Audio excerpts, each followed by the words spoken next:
Hola, buen día. Bienvenidos a una sesión más de este curso sobre Cuba posrevolucionaria, una mirada panorámica. En este caso, para la sesión del día hoy martes, dedicada a estructura social y a problemas sociales en Cuba. Antes de darle la bienvenida a nuestra ponente, nuestra invitada estrella del día de hoy, y que Armando la presente, nada más recordarles pues las reglas con las que hemos estado trabajando durante todas estas 2 semanas. Por favor, mantengan sus micrófonos en silencio para no generar interferencias. Recuerden que a través del chat o en la segunda hora de la reunión vamos a tener espacio para preguntas y respuestas, en ese caso sí, con voz o escritas en el chat, como quieran. Y recordarles que ayer se nos pasó un poquito, y a veces para los que los oyen está de más presentarse cuando hagan las preguntas. Ya nos conocemos entre nosotras, pero el ponente no, o el profesor que está dando la charla no. Entonces recordarles brevemente, soy Claudia de Artículo 19 y mi pregunta es tal, sobre todo para aquellos que van a estar haciendo un trabajo de transcripción y demás. Entonces, si no me demoro más, no les robo más tiempo a la presentación. Los dejo con Armando para que haga la presentación del año. Sí, bueno, antes de la presentación y muy rápido, también pedirles que vayan pensando, vamos a hacer un instrumento evaluativo del curso el último día, entonces que cualquier nota, percepción que vayan teniendo de las clases, como son clases diferentes más allá del curso en sí, pues que vayan anotando lo que se les vaya ocurriendo que pudiera mejorar, que les ha gustado, que, en fin, para cuando tengamos el instrumento evaluativo sea más fácil aplicarlo. A ver, Elaine Acosta. Elaine Acosta es socióloga cubana con una experiencia y formación transnacional. Se formó en Cuba en una carrera que recién abría o reabría en los años 90, principios de los 90, porque estuvo mucho tiempo cerrada. La carrera de sociología fue sustituida por algo que se llamaba comunismo científico. Mira la cara, los ojos abiertos. Comunismo científico, ¿se dan cuenta? Bueno, siempre ustedes creen que están en el peor de los mundos posible, pero no es verdad. Siempre Menos mal que ya eso no me tocó. Menos mal que ya eso no me tocó. No, yo me gradué de marxismo-leninismo. Marxismo-leninismo. Entonces, bueno, Elaine no se graduó de comunismo científico, no se graduó de marxismo-leninismo, se graduó de sociología. Además ha tenido un desarrollo importante porque hizo estudios fuera de Cuba, fue profesora en Chile, fundó una carrera en Chile, y tiene la virtud de conocer Cuba, desde Estados Unidos y desde América Latina. Esto es importantísimo, porque en Cuba se puede ser muy parroquial. Estados Unidos y especialmente Miami, que es una prolongación en muchas cosas de la sociedad y la cultura cubana, también puede ser otra forma de parroquialismo, lo digo sin ningún tipo de sesgo, como un dato. Y al mismo tiempo, en América Latina se lee a Cuba, como ya sabemos, con ciertas idealizaciones o desconocimientos. De manera que Elaine ha atravesado esos tres contextos, ha sobrevivido, ha salido. ¿Te faltó España? Bueno, y España, exactamente, que es también la otra, la madre patria, ¿no? Entonces, bueno, ha tenido una experiencia riquísima y además tiene una virtud de ser muy sofisticada en sus análisis sociológicos, pero aterrizarla en los problemas de la realidad. Y esto también es bueno, y con esto sí termino, porque una parte de la academia, en el mundo entero, pero en el caso cubano, yo creo, Elaine, que se ha refugiado en la reflexión abstracta o autorreferente, en Cuba por razones obvias y fuera de Cuba a veces hasta por un poco desconectarse del ambiente polarizado. Y sin embargo, Elaine ha logrado hacer ciencia social, no toda vinculada a Cuba, sino ha estudiado otras realidades y eso le permite, creo, ver mejor Cuba que otras personas, pero a la vez ha seguido estudiando Cuba con mucho rigor en un tema clave que tiene que ver con la pobreza, la desigualdad, la atención a los ancianos, las políticas sociales. Y por todo eso que he mencionado anteriormente, quisimos que tuvieran el privilegio de escuchar hoy a Elaine Acosta. Adelante, Elaine. Ay, gracias, Armando. Qué linda presentación, emocionante. ¿Será que tengo las emociones también a flor de piel con esto de la pandemia y demás? Bueno, les doy un saludo a todas y todos. Para mí es un enorme privilegio realmente estar aquí compartiendo este curso. Entiendo que que con gente procedente de distintas partes de América Latina y también de otras partes del mundo, con experiencias vitales también diferentes, que pueden venir de la academia, de la sociedad civil, de los organismos de derechos humanos, etcétera. Y bueno, también primero que todo agradecerles a Joana y a Armando la invitación, la confianza para participar y preparar, que siempre es un desafío, ¿no? Pensar un tema y darle forma para, de cierta manera, compartir con ustedes. Y bueno, lo que espero es un poco ir contándoles brevemente sobre el tema que nos convoca y que después podamos conversar muy diáfanamente y con toda sinceridad. Y lo que no pueda responder, bueno, pues Armando me conoce, yo sé decir que no sé y que lo voy a averiguar, porque no necesariamente en estas cosas uno puede a veces o tiene la capacidad para responder a todas las inquietudes y todas las preguntas. Y sí, yo creo que lo que dice Armando es importante porque el contexto, ¿no? De donde uno se forma y de la experiencia también profesional es vital también y explica bastante también cómo uno se posiciona, ¿no?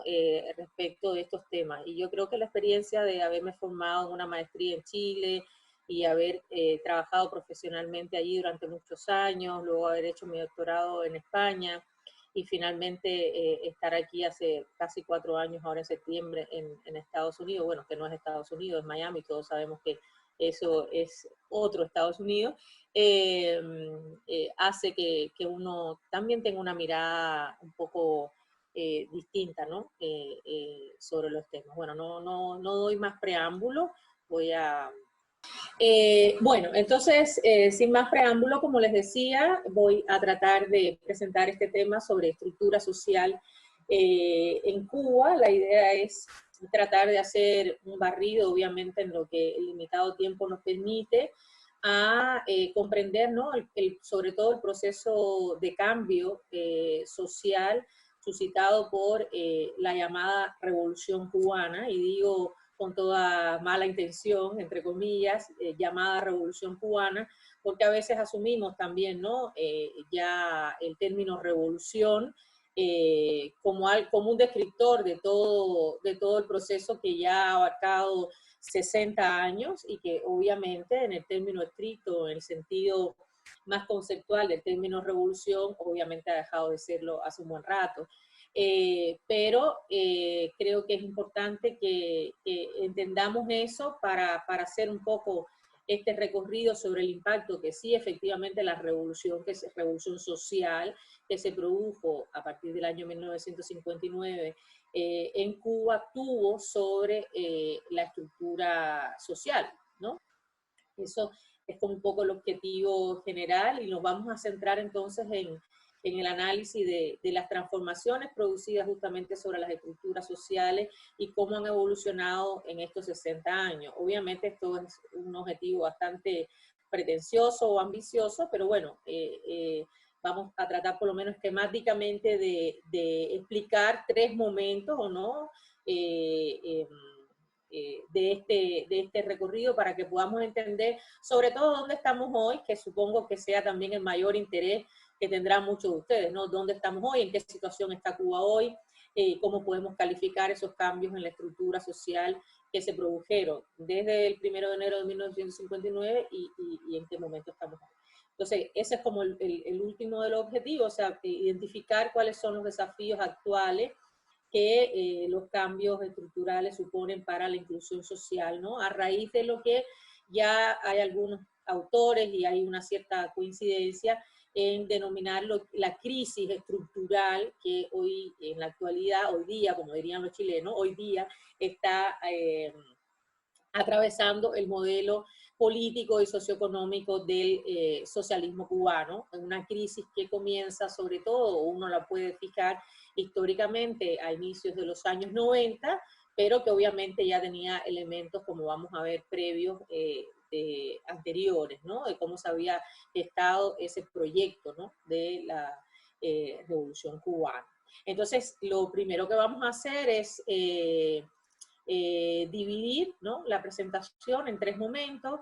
El primero es justamente tratar de explicar la Revolución Cubana como un proyecto, ¿no?, de subversión social. Ahí utilizo esta cita que me encanta tanto de el Diario de la Marina, que en el fondo cuáles son los elementos que nosotros podemos distinguir como una ruptura, ¿no?, radical que diferencia, separa y diferencia dos épocas, ¿no? Y es además, podríamos decir, simbólica, ideológicamente, un elemento que ha ido usándose también en el discurso político del proyecto de la Revolución Cubana para, sobre todo, destacar los elementos positivos o de salvación de una nación por parte de la Revolución Cubana versus, ¿no?, una demonización cada vez mayor de esa época anterior pre-revolucionaria, ¿no? Y obviamente sabemos que tanto la historiografía, la sociología, etcétera,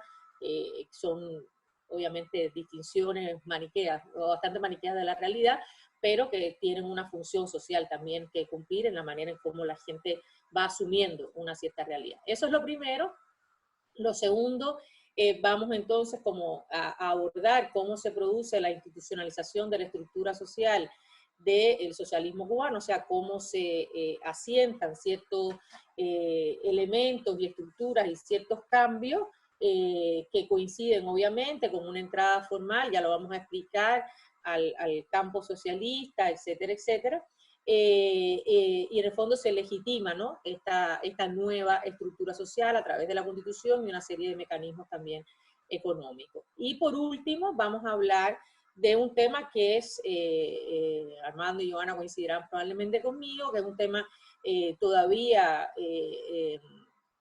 bastante en estudio, o sea, hay muchos autores que ya coinciden, ¿no?, en que se está produciendo una transición socioestructural marcada fundamentalmente por un resurgimiento de desigualdades sociales con enormes desafíos para la inclusión social. Me encanta, como le decía, esta presentación que hizo Armando, en el sentido de, al final, ¿no?, decir de cómo aterrizar estas problemáticas o estos cambios, en cómo los vamos constatando en las distintas dimensiones de la realidad cubana de nuestros días, cosa que, como bien decía Armando, ha adolecido la investigación social sobre Cuba.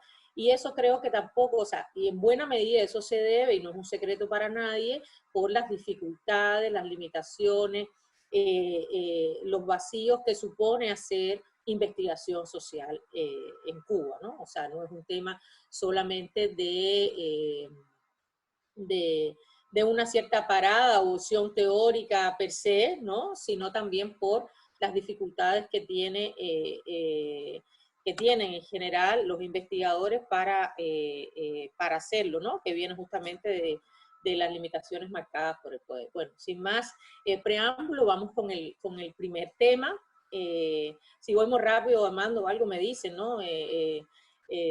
Porque a veces me suelo embalar también, como dicen en Chile, y voy rápido. Bueno, el primer tema es justamente para referirnos al proyecto, ¿no?, de la Revolución Cubana como un proyecto de subversión y de lo que algunos autores llaman, este concepto no es mío, entiendo que de Mayra Espina, de desestratificación social, ¿no? Vamos a llegar a esta frase que también nos explica un poco esa idea de un consenso de cambio que permite, ¿no?, existente en la sociedad cubana de entonces, que permite el triunfo y posterior, entre otros muchísimos factores, legitimación, ¿no?, del proyecto de la Revolución Cubana. Insisto aquí también en una idea de Hannah Arendt, ¿no?, de que la idea de revolución, ¿no?, cuando uno puede hablar de una revolución, también tiene que ver con la existencia de ese patos, ¿no?, de la novedad por un lado y la libertad por el otro. Si uno pudiera clasificar de alguna manera el proyecto de la Revolución Cubana, uno podría decir que efectivamente es una revolución en el sentido estricto del concepto, porque efectivamente fue y constituyó algo más, y los investigadores así lo han demostrado, que una insurrección, ¿no? Victoriosa, tampoco fue cualquier golpe de Estado, ¿no? Como que sí, ni básicamente tampoco se puede identificar con cualquier guerra civil, ¿no? O sea, y vamos a explicarlo a continuación, tampoco podemos referirnos al caso de la Revolución Cubana como simples cambios políticos, cosméticos o económicos, ¿no? Que de alguna manera no alteran significativamente el orden social previo. Uno pudiera aseverar por la investigación realizada, por las distintas investigaciones realizadas, y sobre esta época yo diría que sí, hay bastante investigación, el alcance y profundidad de los cambios que se suscitaron con la Revolución Cubana, sobre todo en esa primera década, estamos hablando hasta finales de los años 60, podemos decir que son de tal proporción que uno pudiera hablar de como un cierto cataclisma, ¿no? Social, económico, político, que impacta en todas las estructuras sociales, pero también en la mentalidad del país. Y esto es muy significativo, ¿no? Esto es muy significativo porque tiene que ver también en cómo no solo se vive, o sea, no solo se producen esos cambios, sino también cómo se experimentan y cómo se van interpretando e incorporando y legitimando para el ciudadano común y corriente, ¿no? Esto a mí me importa mucho porque a mí a veces cuando uno habla de estructuras sociales, no me interesa solo quedarme en el nivel macro social, sino cómo esos cambios se van internalizando, impactando en los sujetos, ¿no? Y esta fue parte de una investigación muy interesante que nosotros hicimos, que tuve realmente el privilegio, cosa que no causó poco escozor, de poder revisar justamente el impacto de todos estos cambios en los primeros meses de la revolución en la prensa de la época, ¿no? Es este librillo que anda por ahí, o sea, hay como dos libros, el de Ideología y Revolución de María del Pilar Díaz Castañón, que fue quien nos dirigió la tesis, y el otro que recoge el trabajo que hicimos los 5 tesistas con cada uno de los diarios de la época, de las más diversas tendencias de cómo esos cambios iban reflejándose en la prensa, ¿no? De la época. Entonces, hay otros autores que reconocen que también pocas transformaciones políticas, pocos procesos políticos han atacado más a fondo las desigualdades sociales que la Revolución Cubana de 1959, ¿no? Hay otro dato importante que yo creo que tiene que ver también no solo con la profundidad de los cambios, sino con la celeridad de esos cambios, ¿no? O sea, es un torbellino de cambio, y esto es algo que constatamos mientras hacíamos esta investigación sobre ese primer año y año y medio de la revolución. Les cuento una anécdota que a veces siempre es importante para quienes hacemos investigación. O sea, nosotros metodológicamente habíamos tomado una opción de periodizar, no de periodizar, sino de escoger ciertos meses del inicio de la revolución para revisar los diarios. Cuando empezamos a hacer ese trabajo nos dimos cuenta que esto era sencillamente imposible. La celeridad de los cambios impedía que nosotros pudiéramos escoger ciertos meses de ese primer año de 1959. Teníamos que, nos vimos obligados de alguna forma a ir haciendo una revisión diaria de la prensa, porque todos los días habían nuevas cosas, nuevos cambios, etcétera, etcétera, ¿no? Entonces, creo que esto es importante, ¿no? Como se remueve en el fondo con todas estas rupturas y cambios, se remueve el centro mismo de estructuración de los sistemas de estratificación que son las clases sociales, ¿no? Y que hasta por lo menos mediados de los años 80 no se mantiene más o menos igual. Hay 3 elementos aquí, si ustedes quieren anotar, que son importantes para connotar el impacto de estos cambios. En primer lugar, la eliminación de todo lo que fue la propiedad privada capitalista sobre los medios de producción y la formación de un amplísimo sector de propiedad estatal. estos cambios que aparentemente son solo a nivel económico, obviamente todos sabemos aquí que tienen un impacto que va más allá del ámbito económico, ¿sí? Después tenemos la disminución sobre todo de la pequeña propiedad y la producción familiar, mercantil, urbana y rural. Y posteriormente tenemos también como elemento la caída sostenida de la desigualdad de los ingresos y la pobreza, que ya lo vamos a explicar más adelante. Entonces, lo que quería decir con el ejemplo de cómo recoge esto la prensa, y por eso les puse esta cita del diario La Marina, probablemente el diario más conservador de la época en Cuba, es que esa asistencia, ese consenso de cambio, favorece que desde los sectores más conservadores hasta los menos conservadores se reciba la Revolución Cubana como beneplácito, ¿no?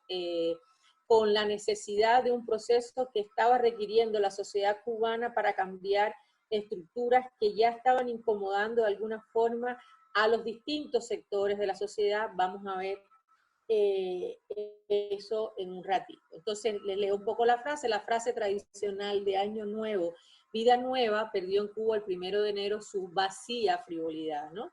Lo que ha pasado aquí, ¿no? El pasado día Año de Nuevo ha sido un gran hecho histórico que sirve para separar y diferenciar dos épocas, lo llamamos ya revolución, pero en su único sentido legítimo de valor humano, como creación de una vida nueva sobre las ruinas de un sistema de injusticias y degradantes atropellos a la dignidad del hombre. Y estamos hablando, como les digo, del ultraconservador diario de la Marina, que además es de los primeros que el gobierno revolucionario cierra con un famoso entierro popular, ¿no? Simbólico, de enterrar al diario de la Marina, ¿no? Es de los primeros diarios que se cierra por el gobierno revolucionario, y al ladito le pongo un poco cómo se celebra esa llegada de Fidel y toda su comitiva a La Habana.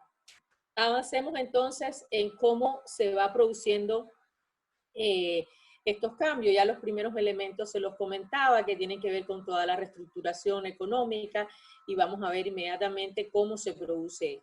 Pero hay tres elementos que a mí me gustaría que ustedes consideraran para entender la intensidad y la profundidad de estos cambios ocurridos en esa primera época. En primer lugar, la reestructuración de la normativa.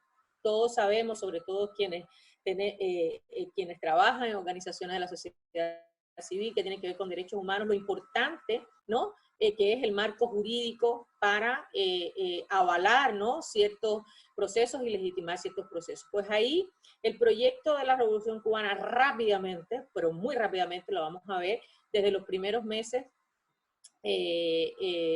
toma bastante iniciativa y modifica, ¿no? Sustancialmente el marco normativo anterior, por un lado para avalar los cambios que quiere implementar, pero por otro también para derribar, y eso de alguna manera es también derribar las bases del orden antiguo, ¿no?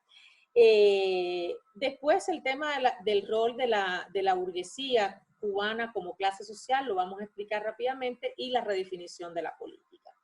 En el caso de la normativa es bueno que ustedes sepan que se produce una avalancha, literalmente una avalancha de leyes revolucionarias cuyos propósitos iban desde restituir la tranquilidad ciudadana y los bienes mal habidos, ¿no? Con la famosa creación, por ejemplo, del Ministerio de Recuperación de Bienes Malversados, ¿no? Que es algo que ataca justamente una de las razones por las que se produce la revolución, que tenía que ver con una corrupción generalizada, descontrolada, etcétera.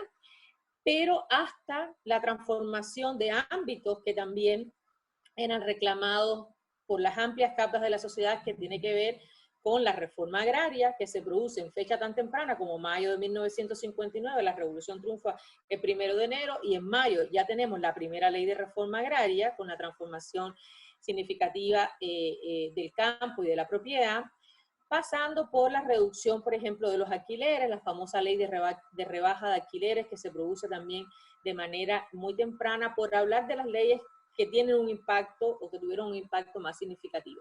Pero a esto hay que agregar en el ámbito económico las intervenciones a las empresas cubanas y norteamericanas que empiezan a realizarse también en el propio año 1959. Si ustedes miran la foto que tengo aquí al lado, desde mayo de 1959 hasta mediados de los años 60, se nacionalizan más de una veintena de las emblemáticas grandes empresas norteamericanas, el famoso discurso de Fidel Castro, ¿no? Donde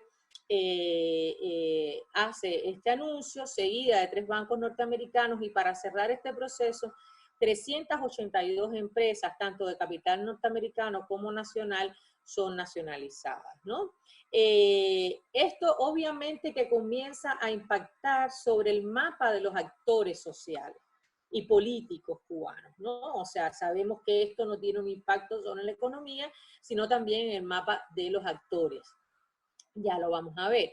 Por lo tanto, la estructura socioclasista en Cuba antes de 1959, que en la literatura es descrita como una estructura bastante compleja y variopinta, conformada desde poros latifundistas, la burguesía agraria, industrial, comercial, la industrial azucarera, pero la industrial comercial y la pequeña burguesía urbana y rural, los intelectuales, la clase obrera, los campesinos, etcétera, comienza a modificarse con este conjunto de leyes a una estructura obviamente más simplificada, porque van desapareciendo todos estos, cada vez más la burguesía, y comienza a ser una estructura más simple, compuesta más bien por la clase obrera, la capa de los trabajadores intelectuales y profesionales y técnicos, la clase campesina y una pequeña capa de trabajadores no estatales y cooperativistas, ¿no? Así este es el trabajo sobre todo que ha desarrollado Mayra Espina, quien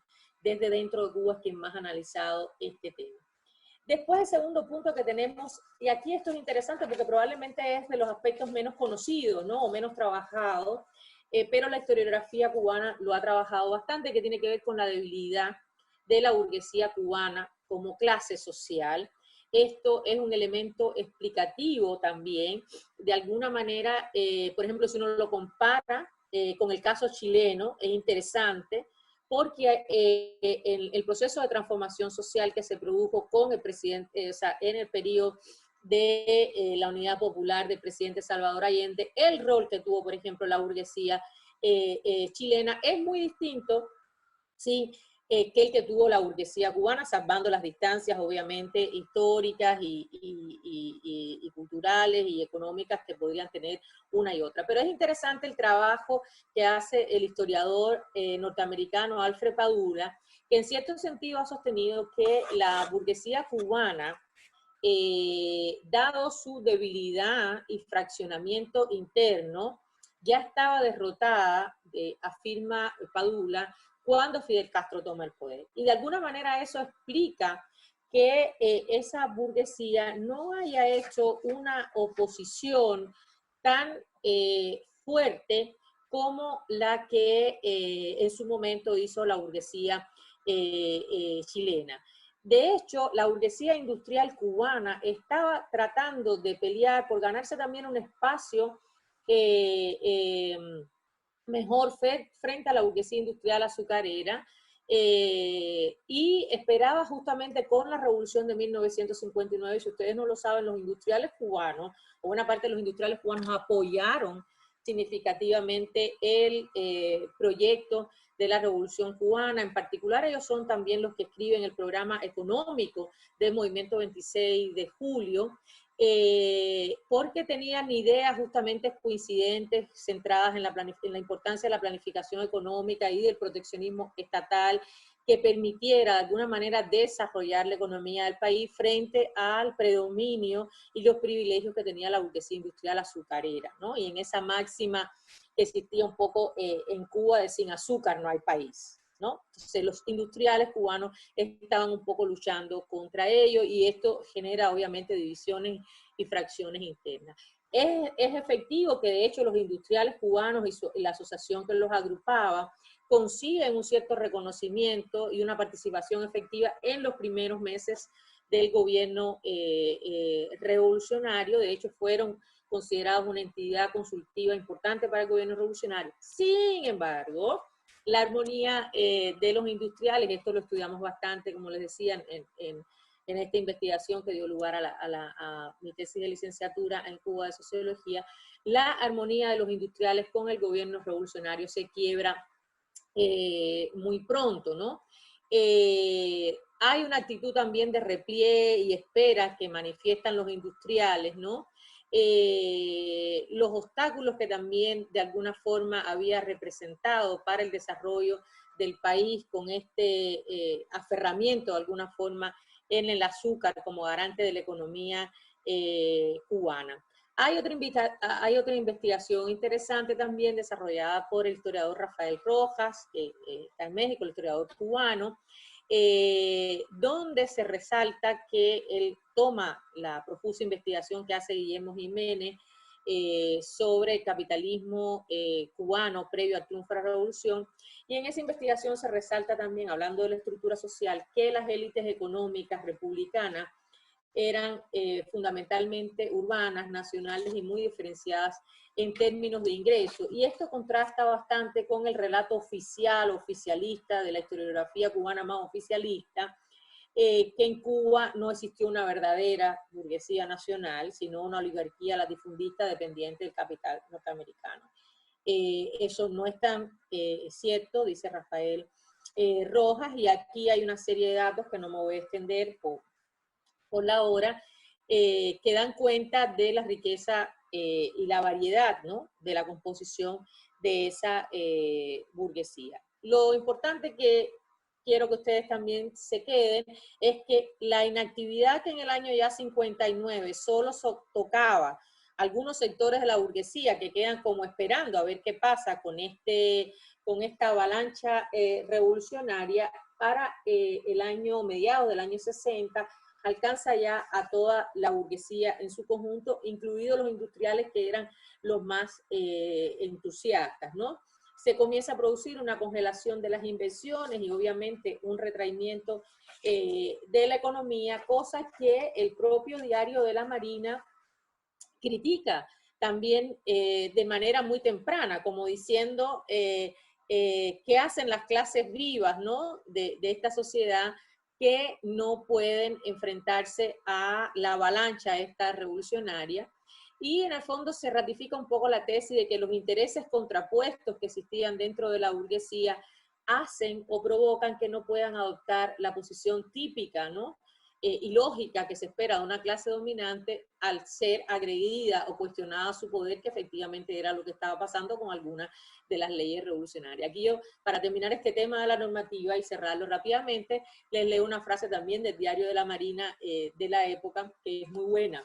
Dice el Diario de la Marina, y esto es, estamos hablando de mayo del año 59. Pero ¿qué hacen las llamadas clases pudientes? Esconden su cabeza en el carapacho y esperar que vengan los americanos a sacarle las castañas del fuego expropiatorio y confiscatorio. Soberana idiotez. En lugar de esconder medrosamente su cabeza, lo que han de hacer es erigirla y defender sus derechos, sus convicciones y no burdamente sus intereses, ¿no? Entonces, es interesante de alguna manera cómo recoge este conflicto interno también de la burguesía el propio Diario de la Marina, que ratifica de alguna manera la tesis del historiador Alfred Padura. En segundo punto, quiero hablarles de la redefinición de la política, que esto es también muy vital para entender el estado actual de la sociedad cubana hoy, ¿no?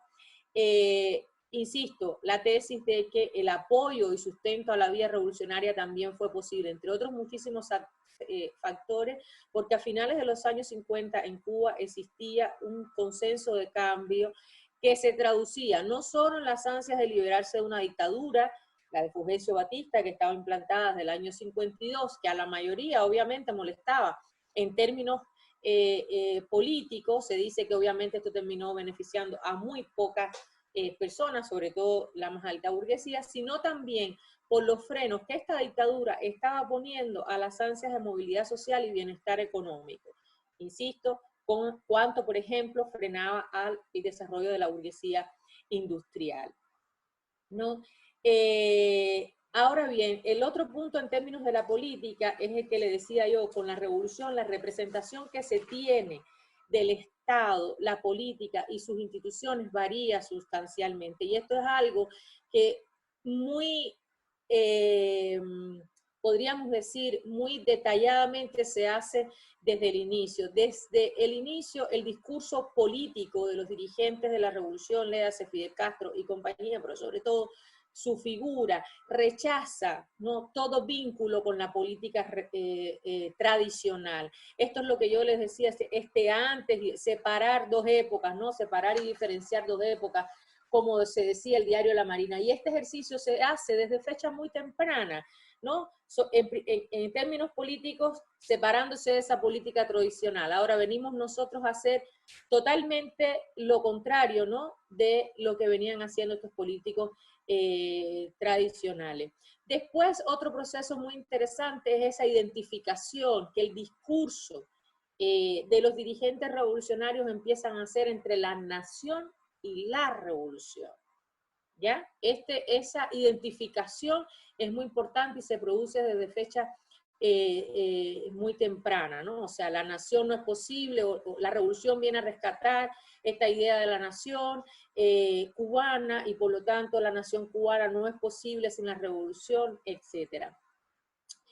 Por eso no es de extrañar mucho esta idea de continuidad que hoy reafirma tanto, por ejemplo, el discurso del presidente Díaz-Canel, ¿no? O sea, viene un poco de aquí.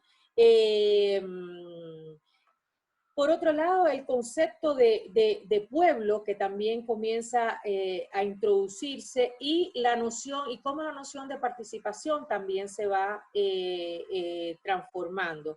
Y aquí el trabajo es sumamente también rápido en el cambio de todas las organizaciones formadas por los últimos, o sea, Cuba, en ese sentido, la sociedad cubana también tenía un tejido asociativo muy interesante, muy diverso.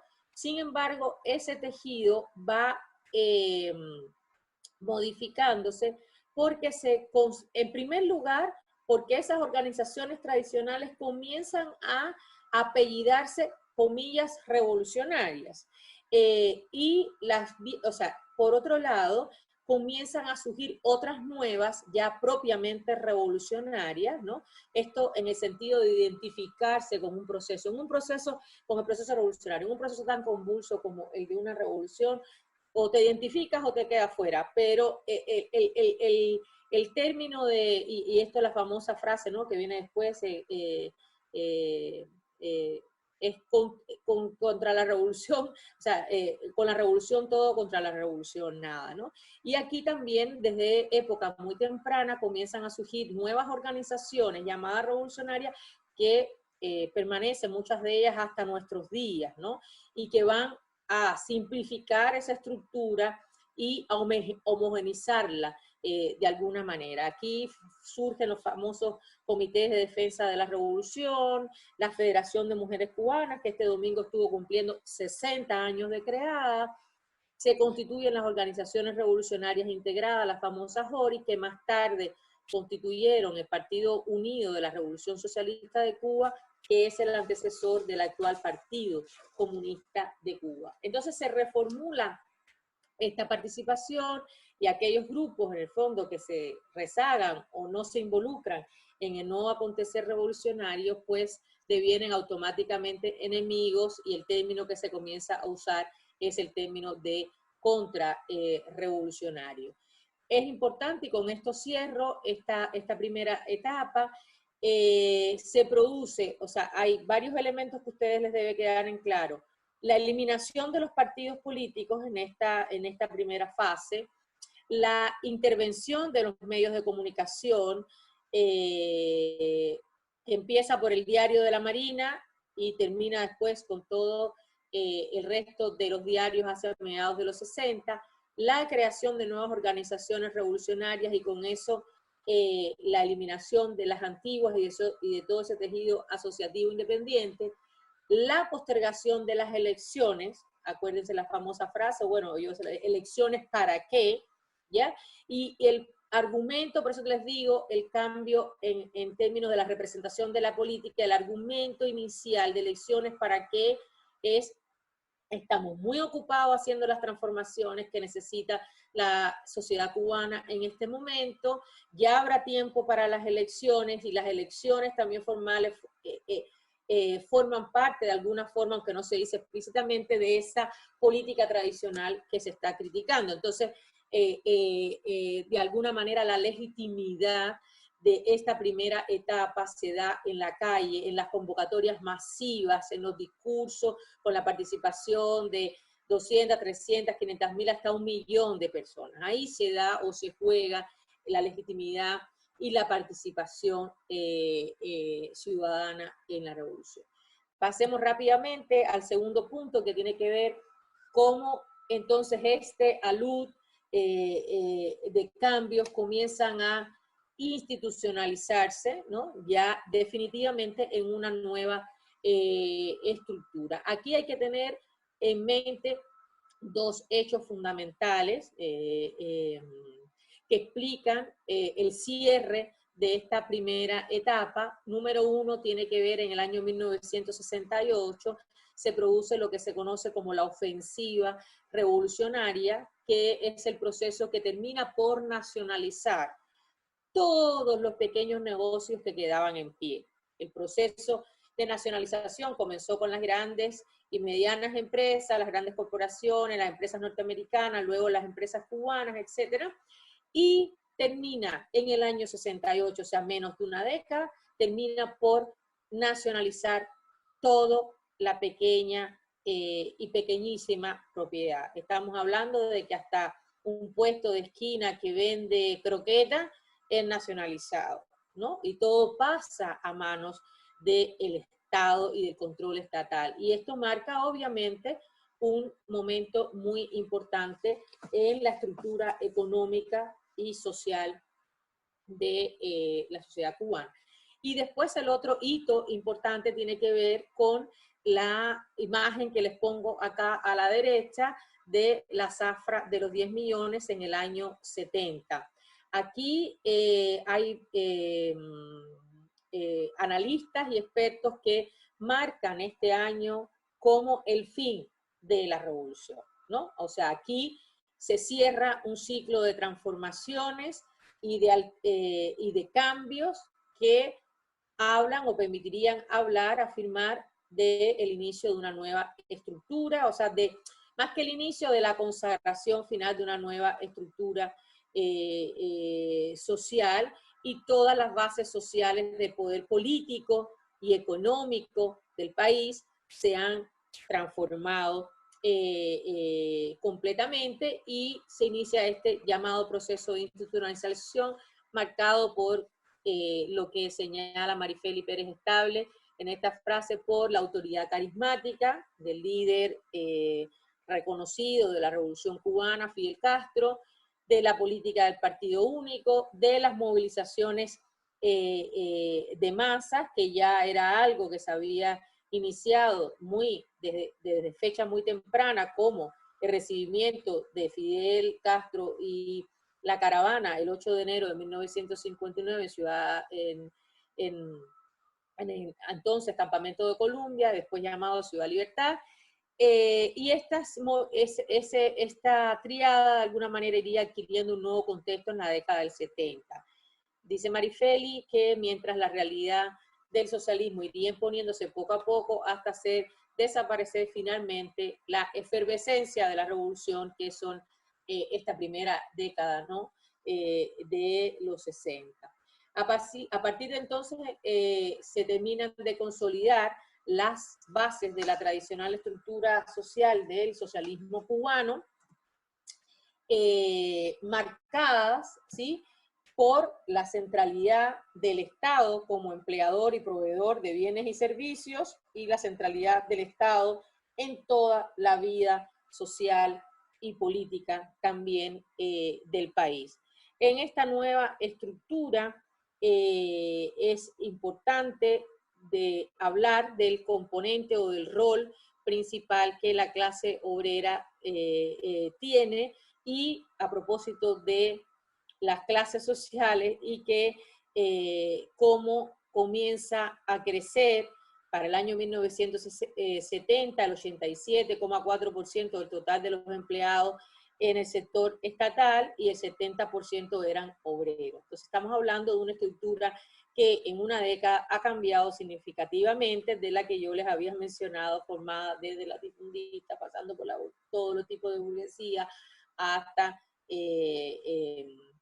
los obreros, los campesinos, etc.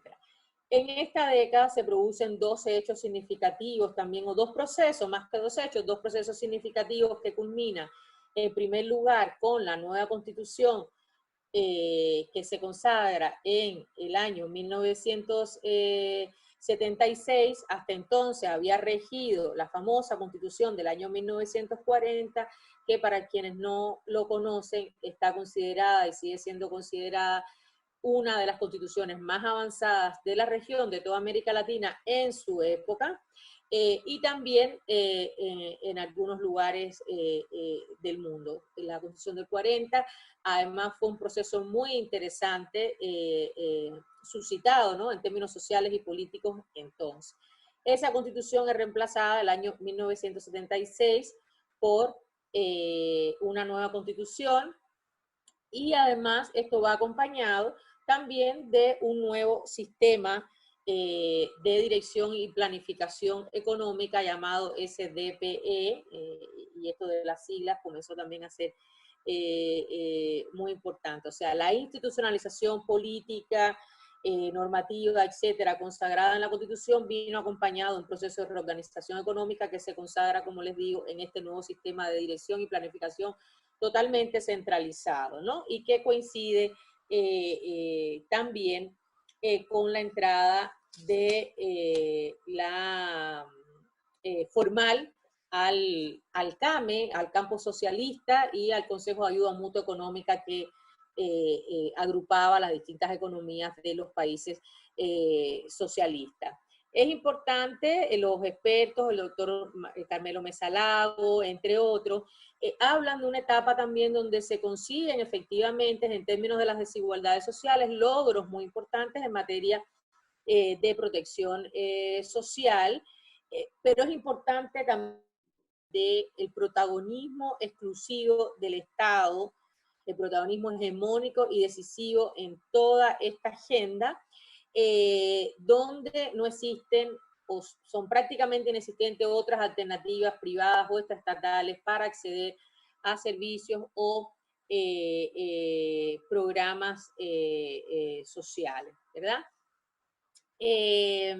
Aquí es interesante también ver algunas fallas o debilidades o críticas que se pueden formular, y con esto voy cerrando este periodo para llegar al contexto actual.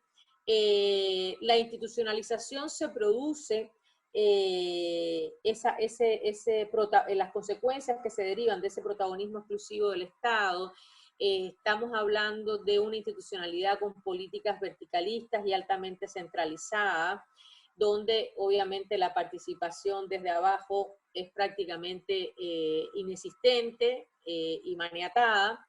Los programas y servicios que se ofrecen tienen un carácter bastante, o sea, si bien tienen un carácter universal, por otro lado tienen un carácter bastante homogéneo, con las dificultades que esto trae para las particularidades, cuando uno tiene que atender particularidades, ya sea de grupos o territorios, ¿no? Y este es un problema que de hecho estamos teniendo hoy en día muy claramente. La participación social es cada vez más restrictiva, en sentido de que es meramente consultiva, y muchas veces cuando es consultiva formal, me refiero es que se cumple un determinado trámite, pero lo que uno pueda opinar incide bastante poco en el decursar de los programas sociales o de las iniciativas sociales.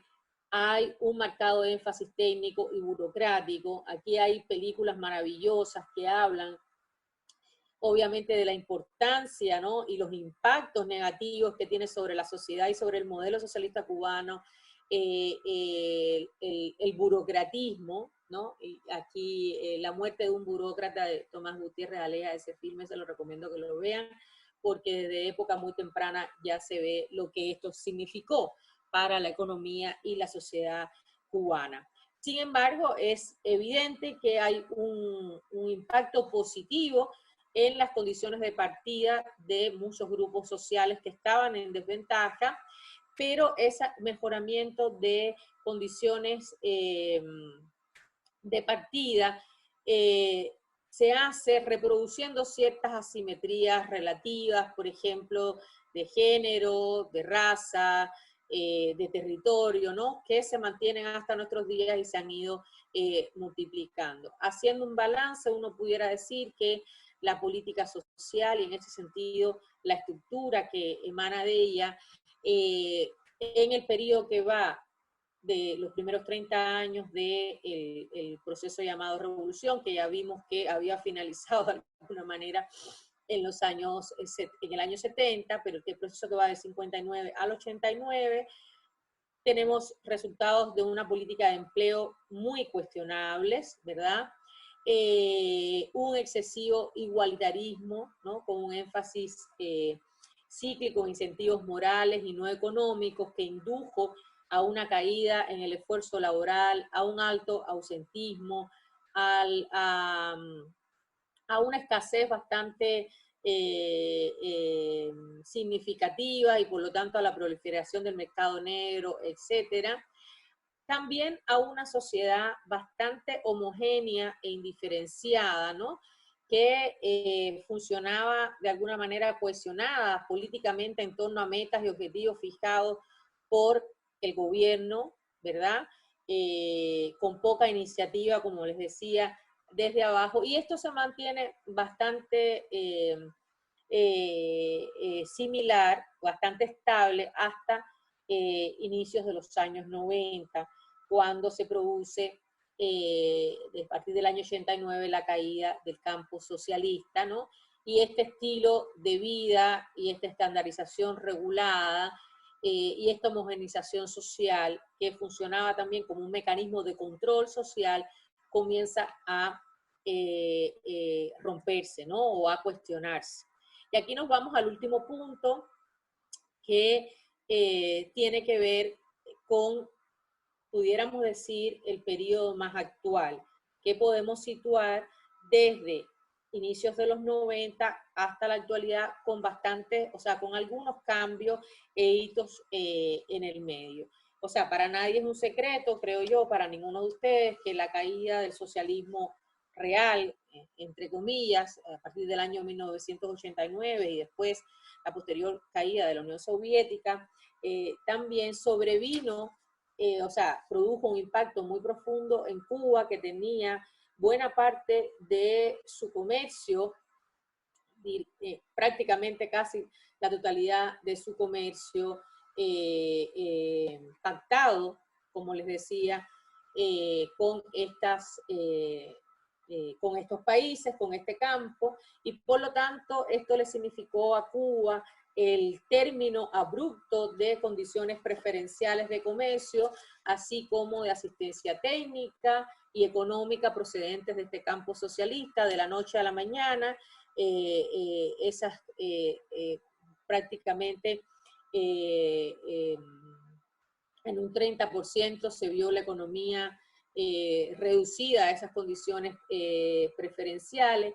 Vale decir que esta etapa marca también o visibiliza una crisis interna que ya se venía produciendo desde mediados de los 80 y que el propio Fidel Castro y el Partido Comunista había evidenciado con lo que se llamó en la época el proceso de rectificación de errores y tendencias negativas, ¿no? El título un poco lo dice todo. Este proceso que se había iniciado a mediados de los 80, finales de los 80, con el a partir después o posterior al tercer congreso del Partido Comunista de Cuba, que se celebra en el año 1986, comienza este proceso para tratar, comillas, de subsanar y corregir estos problemas sociales y políticos y económicos, esta alta dependencia económica y política que estaba teniendo la economía y la sociedad cubana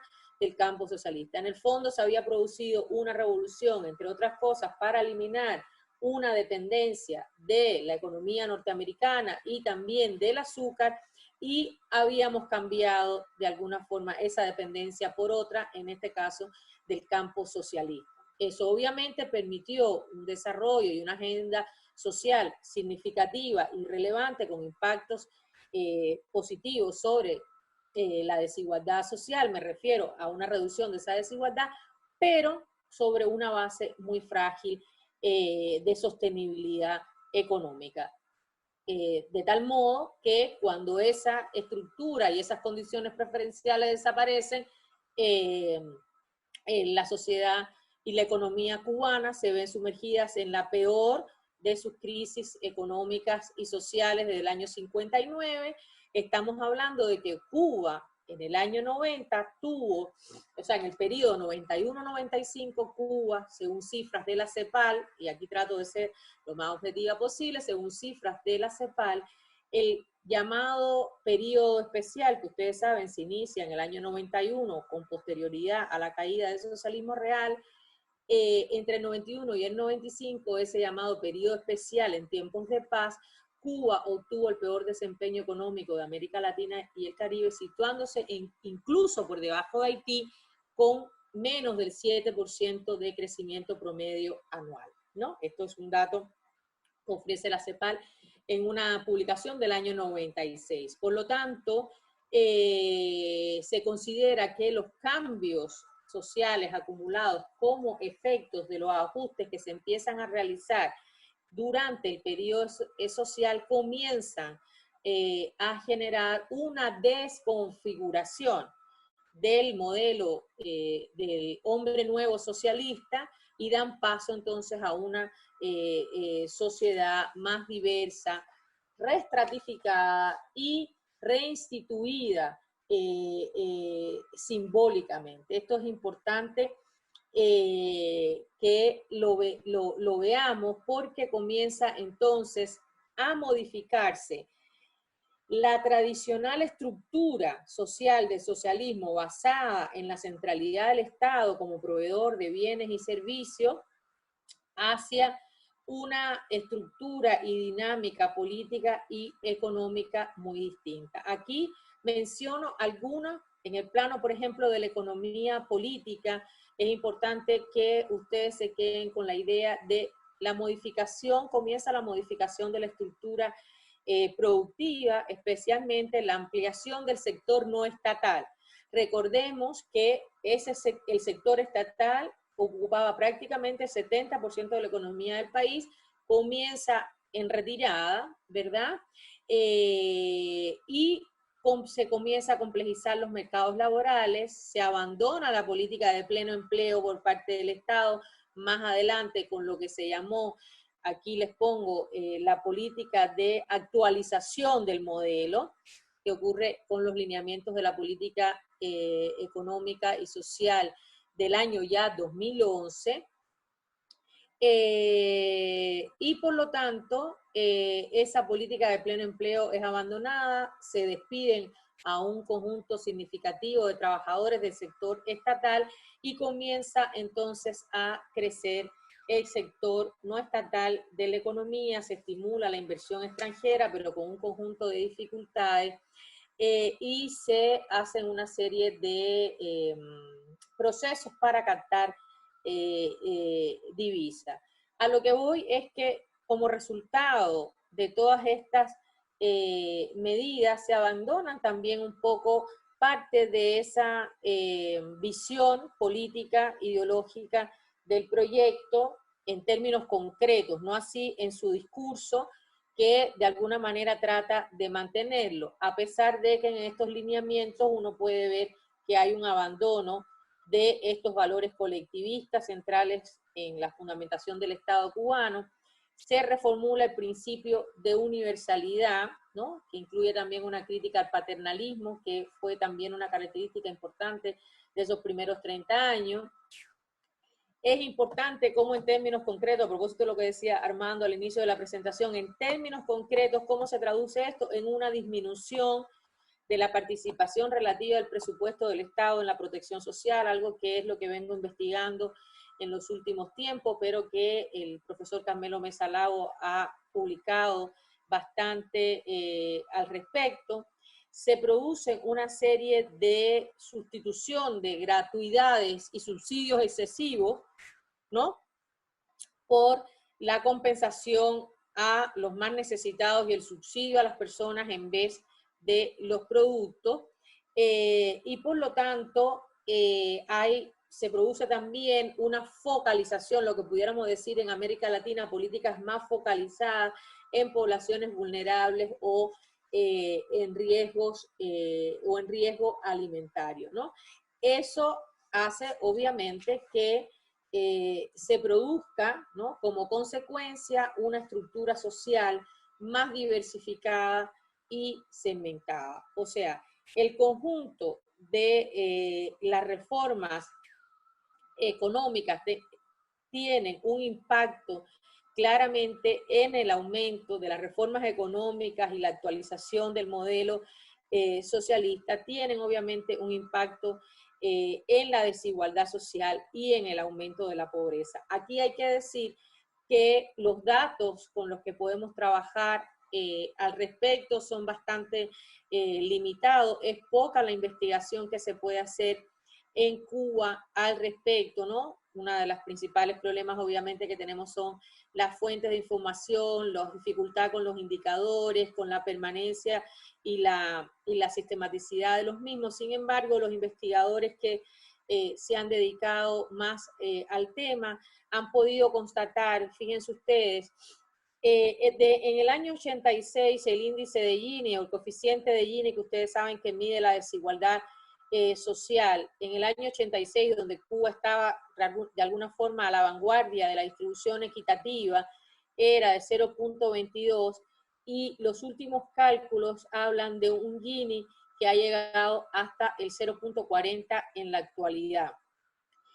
Esto a su vez, o sea, cuestión que si lo ponemos en términos comparativos, obviamente no ubica todavía a Cuba dentro de las peores posiciones en el mundo, ni menos en América Latina, pero sí respecto de sí misma, obviamente es preocupante el crecimiento de la desigualdad social, así como el aumento de la pobreza, que digo, está subregistrada y difícilmente medida, pero aún así las investigaciones que se han podido realizar hablan de un aumento de la pobreza, de un paso casi de un 6% que teníamos en la década de los 80 a un aumento del 20% en los sectores urbanos, ¿no? Entonces, estamos hablando de una agudización también en las diferencias en el acceso a bienes e ingresos, y también a una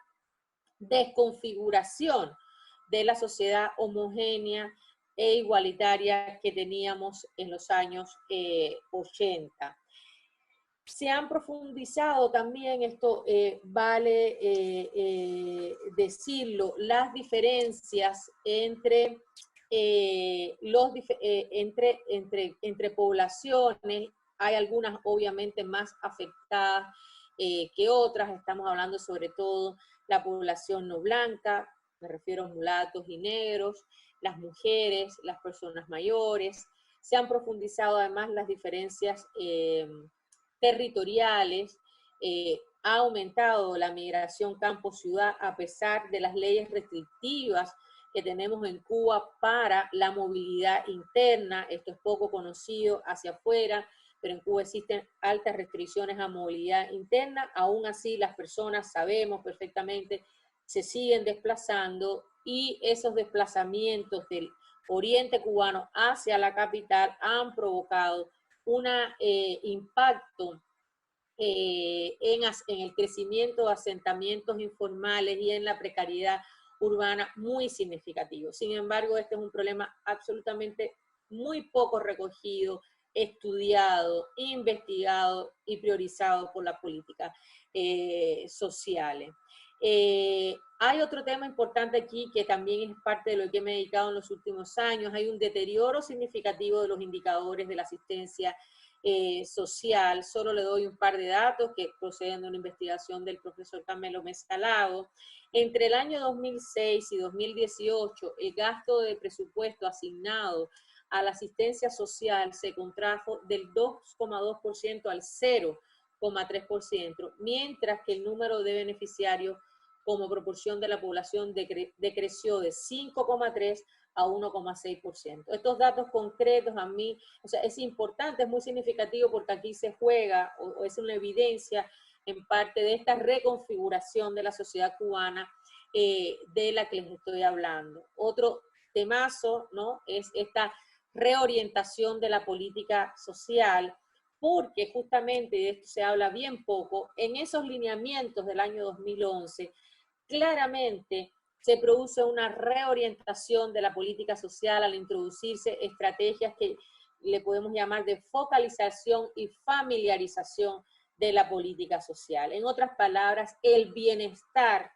social se familiariza y especialmente se feminiza, ¿sí? Esto es sumamente importante que lo tengamos en cuenta, sobre todo para ver los efectos desiguales que tienen estas opciones de política social sobre la población, ¿no? Y esto se produce, hay que tenerlo en cuenta también, en un contexto de caída del ingreso real de la sociedad cubana. Ya no hablemos de la realidad de hoy, porque la de hoy sí que es nefasta al respecto, con la introducción o el reintroducción del dólar, de crecimiento de la diferenciación de los ingresos, del acceso al consumo y una disminución drástica de la distribución subsidiada a la canasta básica, cuestión que hoy es sumamente preocupante en el contexto de la pandemia. Algunas cosas he escrito sobre eso. En un contexto fragilizado y vulnerado, o sea, y de mayor vulneración producido por la pandemia, las estrategias de la política social, también al introducirse estos mecanismos de dolarización con las tiendas en divisa, etcétera, han impactado fuertemente sobre los grupos que ya venían siendo más vulnerados. Por lo tanto, algunas de las pocas especialistas que nos dedicamos a estos temas, estamos hablando de una transformación significativa del régimen de bienestar en Cuba, con un descenso tanto en la calidad de los servicios de protección social como de los recursos que se transfieren por la vía de la política social. Esto es sumamente preocupante, insisto, porque ha habido un abandono paulatino de criterios distributivos igualitarista, ¿no? Y en este escenario el mercado está jugando, aunque no se reconozca, un rol cada vez más importante en la provisión de los servicios sociales, en los cuidados, etcétera, etcétera. Sin embargo, debido a, por un lado, la escasez de ingresos y los altos costos de estos servicios, hace que estos sean muy difíciles de solventar por la gran mayoría de las familias cubanas. Entonces, en resumen, a partir de los lineamientos se introducen criterios selectivos que refuerzan la diferencia sobre la igualdad y la uniformidad. Cecilia Bóves, otra destacada socióloga, fue profesora mía también en sociología, hace muchos años reside en México, ha hablado de que se transita hacia una versión restrictiva de la justicia social que modifica el concepto de las necesidades del pueblo y acorta, ¿no?, los parámetros del bienestar social. Por otro lado, otra destacada socióloga cubana también habla de una transición hacia un socialismo, le llama ella, de capas medias. Fíjense que no habla de clases, y esto es sencillamente porque considera que se han originado más bien corrientes de movilidad social ascendentes, pero que no están caracterizadas, ¿no?, por un vínculo efectivo con la propiedad de los medios de producción y con el trabajo directo, así como con sus fuentes de ingreso. Por eso esta autora no le denomina clase social, puesto que difícilmente las ve convertirse en un actor denso, ¿no? Con intereses y demandas integradas que deriven en presión política. Es un escenario todavía más bien de reconfiguración de estos sectores diferenciados por el ingreso. Por último, y esta ya es la última transparencia y doy paso a la conversación, a las preguntas, a las interrogantes que ustedes tengan, creo que hay suficientes elementos que permiten hablar, ¿no? de que estamos en presencia de efectivamente una transición socioestructural, en este caso no producida, como dijimos al inicio, en el año 1959, no producida por una revolución social, sino por una serie de elementos como los que he venido mencionando, que van desde el impacto de una crisis económica y las medidas que comienzan a tomarse por el gobierno, o las que se dejan de tomar, o las que sencillamente no se toman, y la sociedad va reorganizándose. En estricto rigor, uno puede hablar que desde el punto de vista social, en la sociedad hay un proceso de reconfiguración de la sociedad cubana. Probablemente el elemento más desestructurante es el aumento de la visibilidad de numerosas formas de desigualdad que de alguna forma legitiman, ¿no? O más bien ponen en cuestión el discurso legitimante político, del sistema político que había estado anclado en la justicia y en la igualdad social. Hoy día es un discurso que está cada vez más vaciado de contenido, por más que se siga repitiendo esta idea de que, por ejemplo, que se ha extendido durante la pandemia, la revolución no dejará a nadie abandonado, ¿no? La revolución como esta entelequia, ¿no? Que habla de un proceso social que tuvo una clara orientación de justicia e igualdad social, pero que en términos prácticos ya no se está traduciendo en medidas concretas. Le acompaña a este fenómeno algo que uno pudiera llamar un proceso de alguna manera regreso a fenómenos del pasado, ese que queríamos borrar, como la pobreza, la prostitución, etcétera, y la emergencia, sobre todo en términos de nuevas formas de sociabilidad, o sea, cómo se traduce estos cambios estructurales, pues también en nuevas formas de sociabilidad asentadas en valores y prácticas bastante ajenas o distantes de la llamada sociedad socialista de obreros y campesinos, ¿no? En este proceso ha jugado un papel importante la transición, ¿no? Hacia una desproletarización de la sociedad cubana. Recuerden ustedes el alto peso que eso había tenido en la sociedad, en el periodo de institucionalización, pero para el año 2005 la proporción de los obreros disminuye a un 37,3% y probablemente hoy sea mucho menor. Estamos hablando que este proceso de desproletarización, ya lo dijimos, se acompaña por un crecimiento del sector no estatal en la economía, bastante vapuleado por las medidas políticas, o sea, un sector que se reconoce su existencia, pero para el que existe un conjunto de regulaciones y de idas y venidas que le ha hecho bastante difícil su sobrevivencia, pero aún así ha continuado creciendo, y los propios datos del Ministerio de Trabajo y Seguridad Social, les pongo este dato, nos hablan de que en la actualidad los trabajadores empleados en cooperativas y por cuenta propia ya representan el 42% de la fuerza laboral. Otro de los elementos tiene que ver con la transnacionalización de los modos de vida. Esto es sumamente importante en el caso de la sociedad cubana. Sabemos que el aumento de la migración desde los años 90 ha sido exponencial.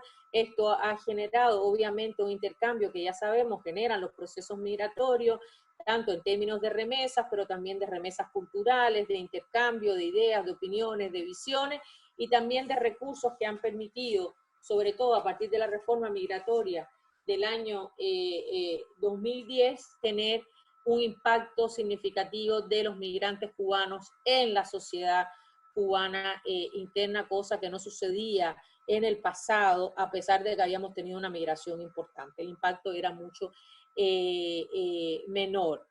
Hay un aumento, o sea, la diversificación de los ingresos, pero hay un aumento, ha habido un aumento de las poblaciones en riesgo.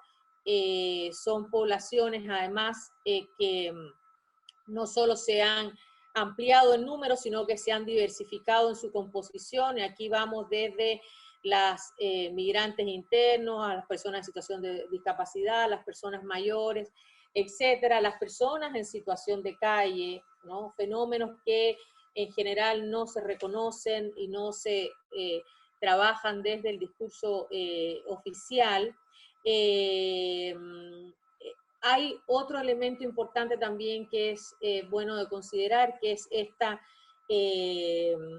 racialización de alguna manera de los procesos de empobrecimiento de la sociedad cubana, ¿no? Hay una enorme desigualdad también, ese proceso, hay algunos autores que hablan de un proceso de reestratificación social.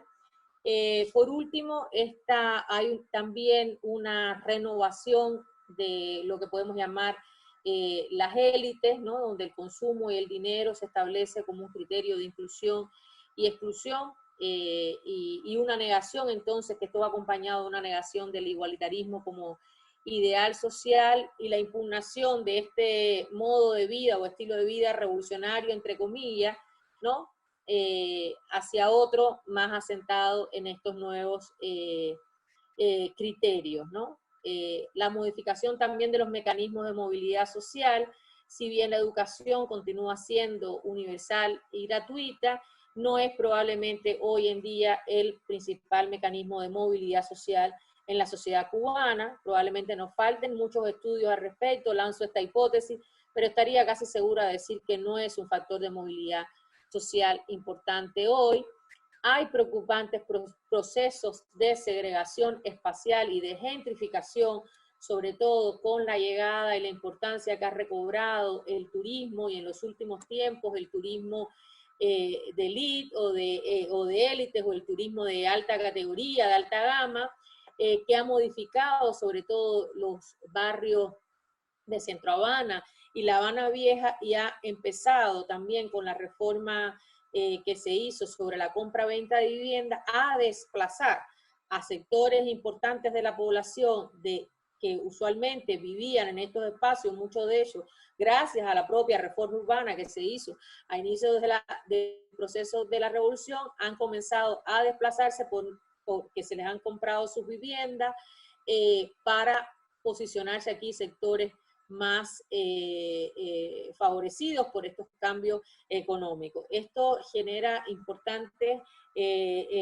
preocupaciones, o sea, y todo ello en paralelo a algo que también tanto Joana como Chaguaceda pueden hablar en mejores condiciones que yo, de una inmutabilidad del sistema político, o pequeños y leves y tímidos cambios, y la emergencia de nuevos actores y demandas de una sociedad civil que, si bien presenta bastantes limitaciones, hoy podemos decir de alguna forma que se ha ido recomponiendo, y aparecen temas emergentes como preocupaciones y presiones hacia el Estado y el gobierno cubano, en buena medida también por la presencia cada vez mayor de las redes sociales y el acceso mayor a Internet, etcétera, que ha permitido obviamente una circulación de la información que otrora obviamente no teníamos en Cuba. Cuba ha sido un país bastante en ese sentido controlado informativamente. Las redes sociales han roto esa burbuja y han permitido que ciertos grupos comiencen a articularse de maneras muy distintas y diferenciadas a las que tradicionalmente el gobierno cubano obviamente ha permitido.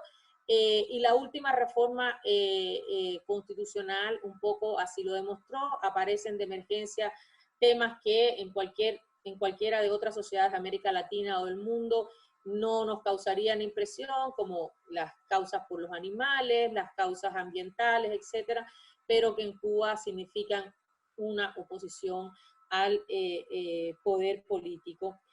En resumen y en síntesis, y con esto termino, podemos afirmar frente a todos estos elementos que se ha producido efectivamente o que estamos en presencia o estamos viviendo, experimentando en Cuba una transición desde una estructura social simplificada, clasista y homogénea existente a finales de los años 80 hacia una reconfiguración de una estructura social más diversificada y segmentada que empieza a distanciarse claramente de esa estructura socialista y por lo tanto con la presencia de nuevos elementos preocupantes que no tienen la atención obviamente debida ni la resonancia en las élites gobernantes. Lo dejo aquí y me callo ya porque si no me llevo todo el rato.